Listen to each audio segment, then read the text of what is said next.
এই বক্তৃতার পরিপ্রেক্ষিতে মুফতি এই আমির হামজা উনি যে কুরুচিপূর্ণ এবং মস্তিষ্ক বিকৃতির মতো করে যে বক্তব্য দিয়েছেন, এটা আমরা সিরাজগঞ্জবাসী সহ সারা বাংলাদেশের মানুষ ক্ষুব্ধ হয়েছে। সেই ক্ষুব্ধর কারণে যে কোনো ক্ষুব্ধ ব্যক্তি মামলা করতে পারে।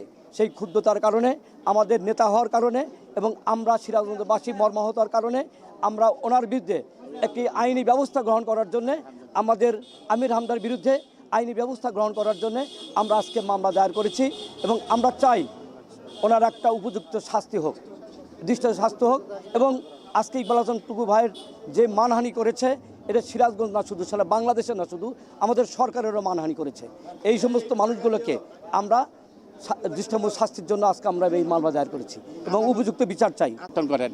সেই পক্ষের শক্তি আজকে আমাদের ইকবাল হাসান মাহমুদ টুকু সাহেব, যিনি হাফিজিয়া মাদ্রাসা, মসজিদ, কবরস্থান, এতিমখানা পরিচালনা করেন, তাকে আজকের নাস্তিক এবং আপাতমস্তক নাস্তিক বলে সম্বোধন করছেন। আমরা জানি নাস্তিক হচ্ছে মহান সৃষ্টিকর্তাকে যে অস্বীকার করে, উনি একমাত্র নাস্তিক।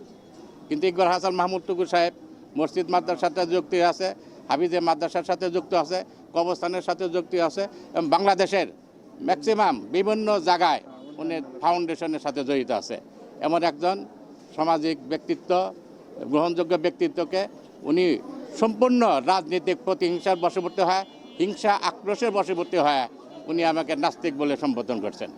আমরা সিরাজগঞ্জবাসী ব্যতীত এবং আইনজীবী সমাজ ব্যতীত।